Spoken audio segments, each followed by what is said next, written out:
ઉદાહરણ 6 જેમાં આપણે કીધું છે કે એલ લંબાઈના સમબાજુ ત્રિકોણના શિરોબિંદુઓ પર 3 વિદ્યુતભારો Q1 Q2 Q3 દરેક Q બરાબર છે તેમ મૂકેલ છે.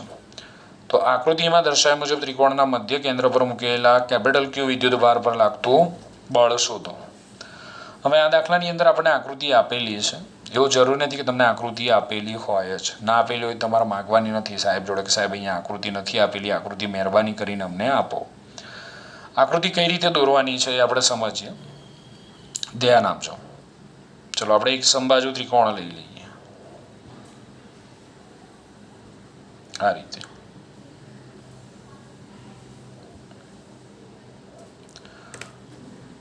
ત્રિકોણનો આપણે મધ્ય બિંદુ લઈ લઈએ.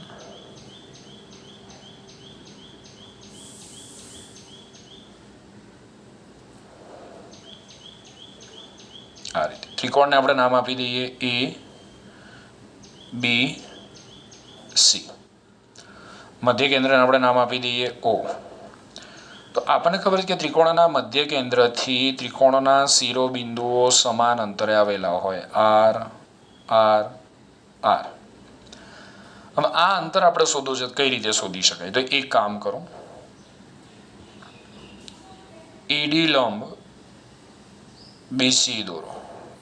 ED લંબ BC એટલે આ એમાંથી BC પર એક આપણે લંબ દોરીએ ED.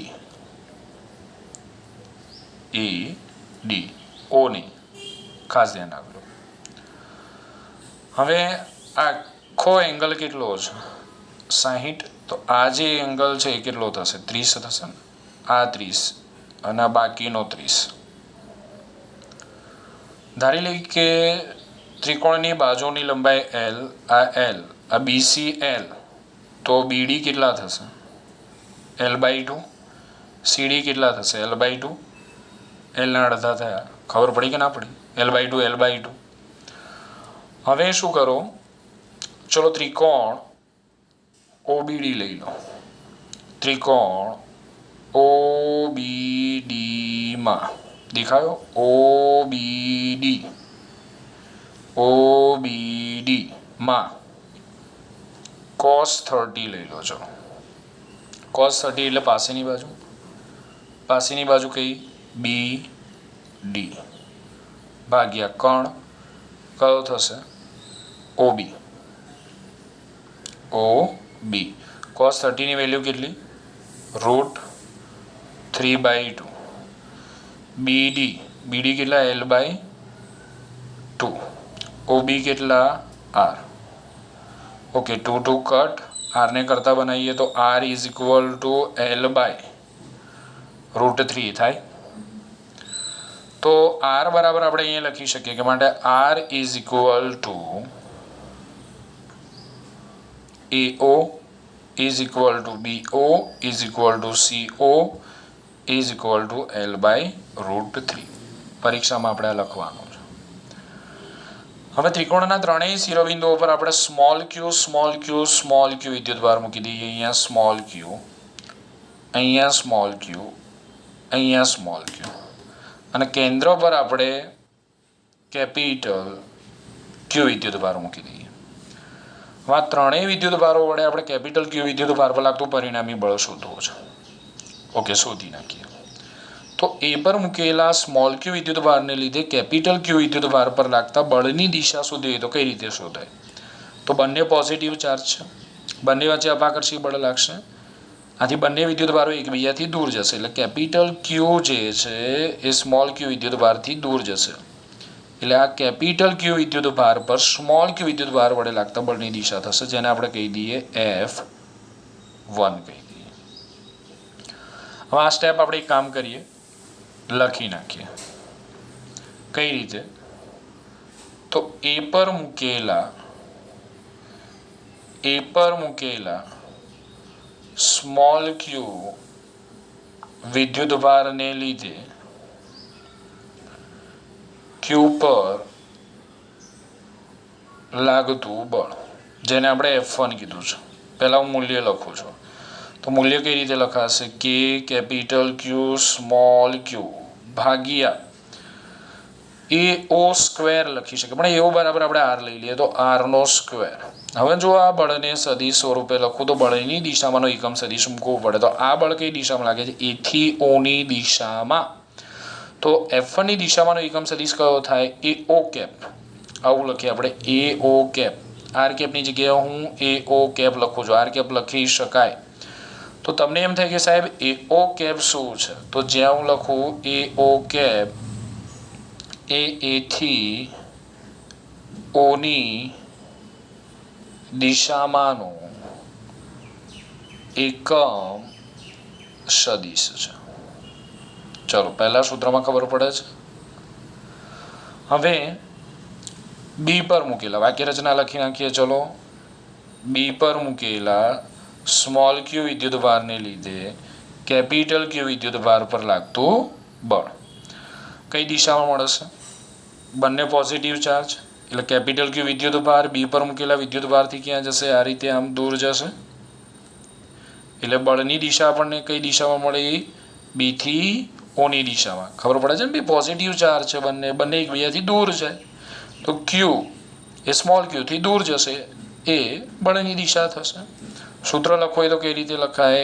F2 is equal to k capital Q small q by r square. BO square પણ લખી શકાય છે.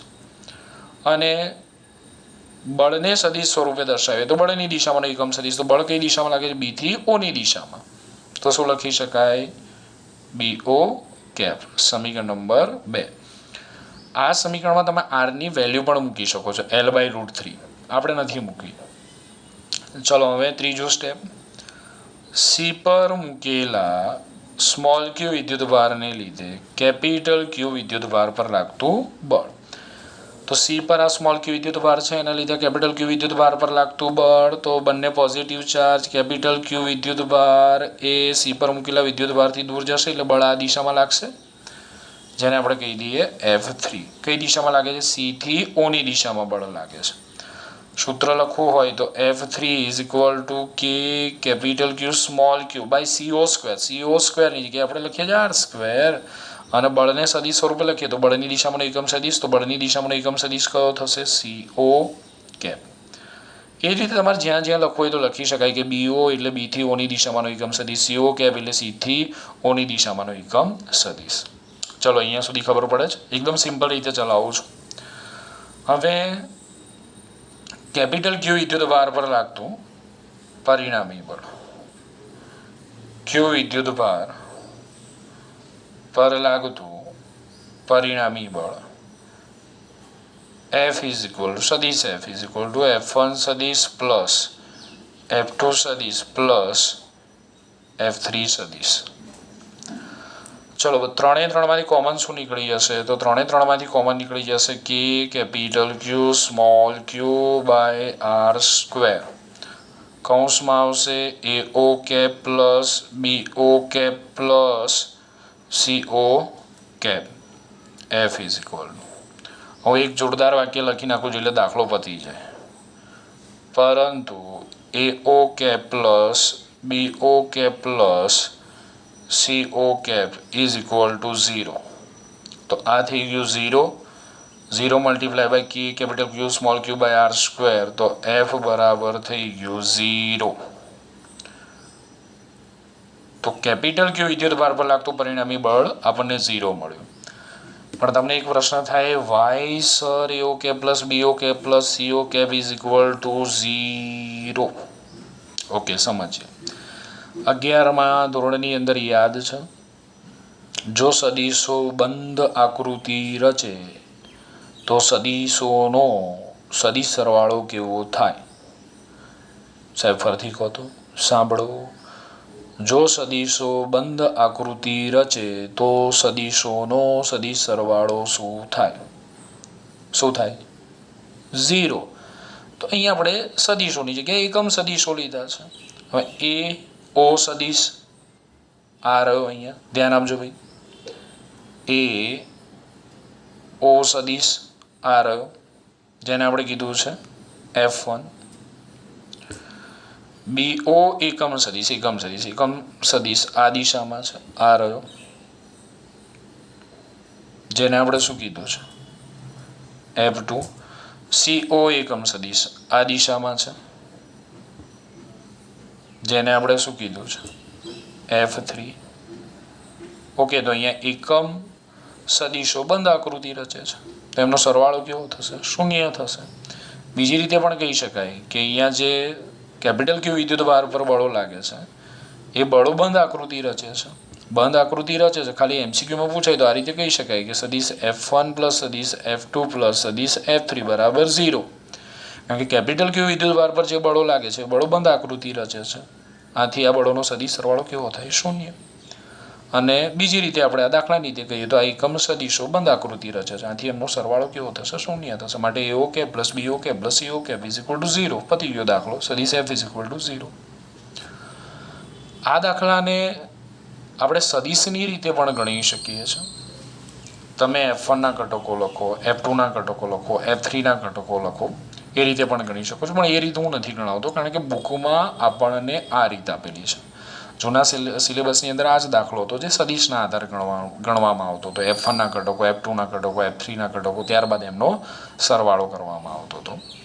તો બુકમાં આ રીત આપેલી છે એટલે આપણે આ રીતે આ દાખલો ગણીશું. જો ટાઈમ મળશે તો સદિશવાળો એક બીજો વિડીયો લેક્ચર આ દાખલાની બીજી રીતનો વિડીયો લેક્ચર બનાવી દઈશ. ઓકે, તો ખ્યાલ આવી ગયો. ચલો, અહીંથી સ્ક્રીનશોટ પડી જશે આપણો.